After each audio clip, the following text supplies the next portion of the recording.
Got 3 nominations for the Academy of Country Music Awards. You got the top new female vocalist, album. Where were you when you heard the news about I know. I was, oh my gosh, it was like 6 a.m. It was very early.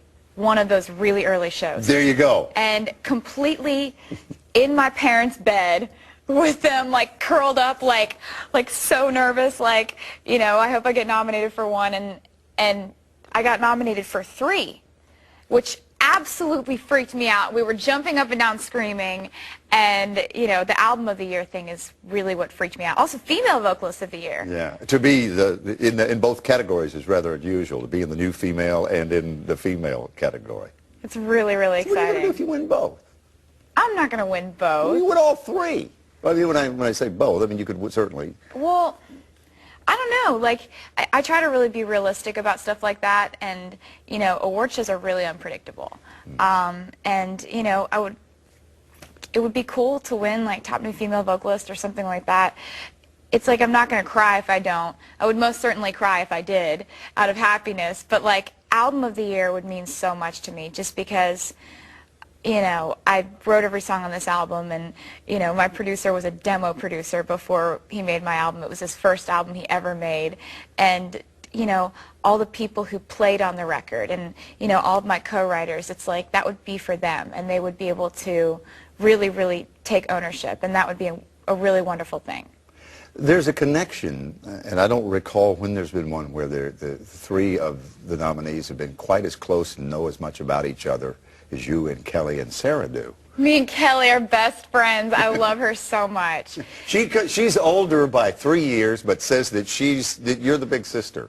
She says that all the time. Yeah. And like, Kelly, you know, sometimes she'll make a grammatical error, but she's wise. You know, there's a difference in being, you know, the whole like grammar thing and then wisdom, because she's given me some of the best advice that I've ever gotten, you know, and she's been one of the best friends I've ever had, and she's like the sister that I never had. So like, I don't know, just when I see her succeed, it makes me so happy. It's like, I want to be here 20 years from now. I want Kelly to be there, right there with me, so that I can have a best friend through it all. Kelly has been through so much for 21 years of age. She has, you know, she has had to grow up by herself.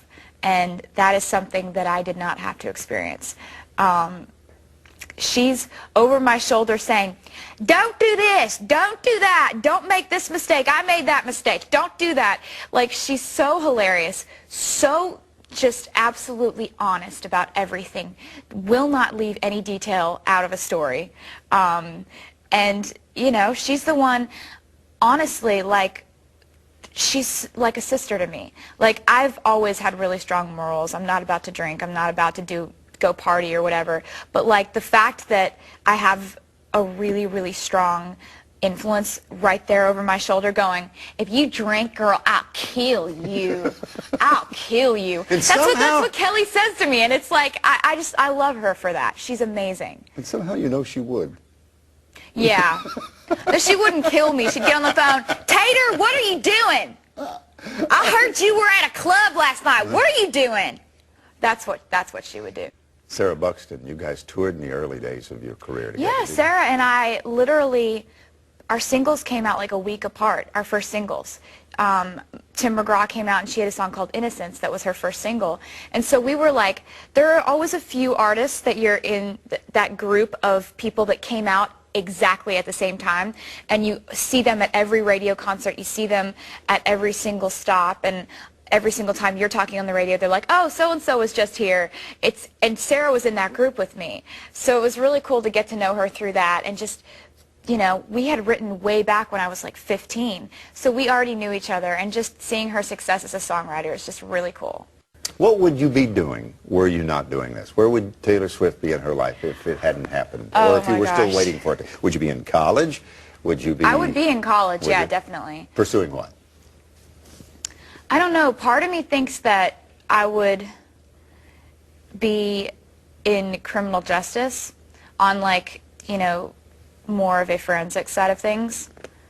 Not this, you know, the carry a gun side of things, because that would be really, I'm scared of everything. Like, I totally am afraid of everything. everything. I'm obsessed with CSI, the show, but it's because I'm so scared of like the whole criminal investigative thing. But I'm fascinated by it at the same time. So that's kind of a strange little. So the science of it's what's Yeah, I fascinating. really like the science of it. Okay. Interior design, I really love. Anything that has to do with art, I would totally be into. CSI, Martha Stewart. Yeah, definitely. It's weird.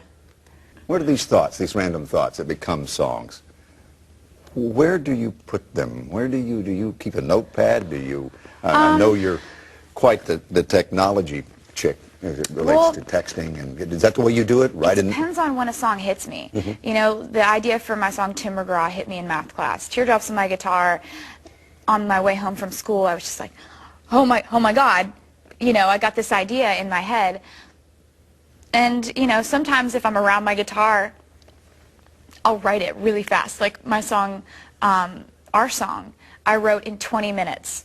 Literally just got this idea of a song that was sort of like a story but was more conversational in the verse, and I just started like ad-libbing it. And then I had to go back and remember everything that I said, and it took like 4 run-throughs to write that song. I don't ever want to put out an album that was like my personal album, like that you know, no one can relate to, but I personally can relate to.